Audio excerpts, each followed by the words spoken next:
বাড়িতে যারা অতিথি ছিল তারা প্রায় সকলেই চলে গেছে, এখন খালি আমরা বাড়ির ছেলে বউরা আছি। তবে আজকে আমিও রওনা দেব, আর তার সঙ্গে সঙ্গে বর্দি ভাইরাও বেরিয়ে যাবে। যাবার আগে রান্নার জিনিসপত্র তার সঙ্গে যা যা বেরিয়েছিল সেগুলো সবই এই বক্সের মধ্যে রেখে দিয়ে যাচ্ছি।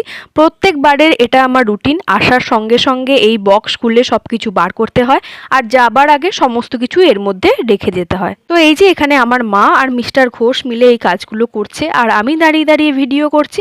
আমার মাকে কিন্তু আমি এই কয়দিন আর বাড়ি যেতে দিইনি। আমি যেহেতু এখান থেকে বাপের বাড়িই যাব, তার জন্য মাকে বলেছিলাম আর 2 দিন ওয়েট করে যাও, একসাথেই যাব। ঘরের সমস্ত জিনিসপত্র গোছাগুছির কাজ মোটামুটি শেষ হয়ে গেছে, সবাই নিচে চলে গেছে আর আমি এই যে ঘরের সমস্ত জিনিসপত্র পরিষ্কার পরিচ্ছন্ন করে ঢাকা দিয়ে তারপরে নিচে যাব।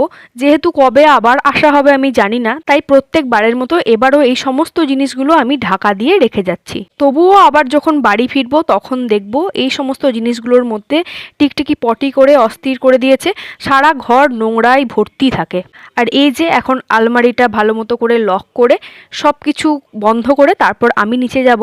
আর এই যে আলমারিটা আমার না কভার একদম পছন্দের নয়, তবুও আমি শুধু থাকি না এই কারণে আলমারিটা এইভাবে আমি ঢাকাঢুকি দিয়ে রেখে যাওয়ার চেষ্টা করি। আর এর একটা দর্জির কাছ থেকে কভারও বানিয়ে নিয়েছিলাম, যে এইভাবে আর কি রেখে যাব, নয়তো নষ্ট হয়ে যাবে।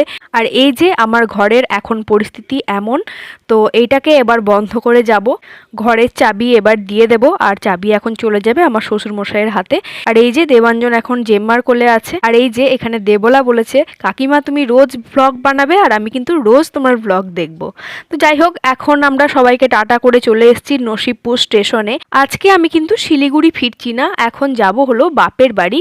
এখান থেকে ট্রেন ধরে আমরা শেওড়াফুলি যাব আর তারপরে সেখান থেকে মেমারি, তারপর মন্তেশ্বর। ফাইনালি আমাদের ট্রেন এসে গেছে আর এই ট্রেন আমাদের পৌঁছে দিয়েছে এই যে শেওড়াফুলি স্টেশনে।